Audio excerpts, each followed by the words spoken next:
les jours, les vendredis et jours ordinaires, des familles entières montent sur le mont du Temple.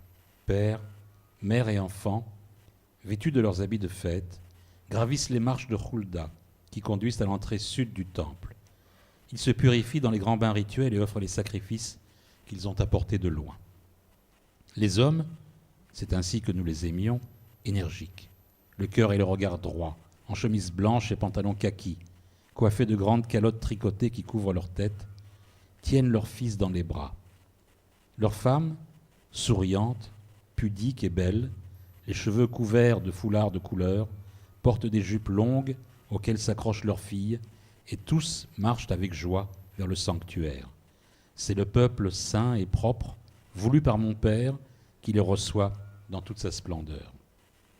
Mais le temple accueille aussi les infortunés, les infirmes, qui venaient y chercher le salut, seuls dans le malheur, parlant aux murs, à eux-mêmes, réfugiés au visage gris, ployant sous le poids de leurs tourments, ceux à qui on avait imposé la foi qui n'avait jamais atteint leur âme.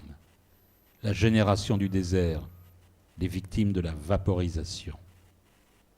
Les vagues radioactives s'étaient répandues dans toutes les directions, et durant ces années-là, on assista à des naissances de créatures bizarres, défectueuses, voire monstrueuses. Ces dernières n'étaient pas autorisées à offrir des sacrifices, et d'ailleurs, ils n'en étaient même pas capables. Ceux qui avaient une apparence particulièrement repoussante n'avaient pas accès au mont. C'était l'ordre du Sanhédrin, pour ne pas profaner la sainteté du lieu. Nous attendions que cette génération disparaisse et qu'avec elle, le monde soit nettoyé de l'impureté de Tel Aviv. Impressionnés, ils s'approchent de l'autel. Les Lévites chantent pour eux d'une voix immatérielle. L'encens aiguise leur sens, et le sanctuaire est si proche qu'ils sentent presque la proximité corporelle de la Shekhinah. C'est comme un miracle. Enfin, la parole de la Torah s'accomplit et nous pouvons pratiquer à la lettre tous les commandements.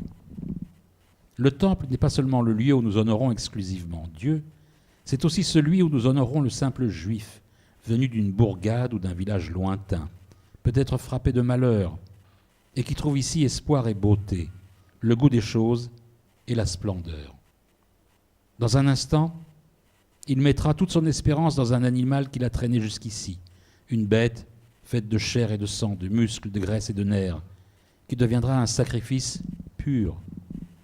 Même ceux qui sont tombés dans un abîme de désespoir peuvent en sortir par la force du sanctuaire.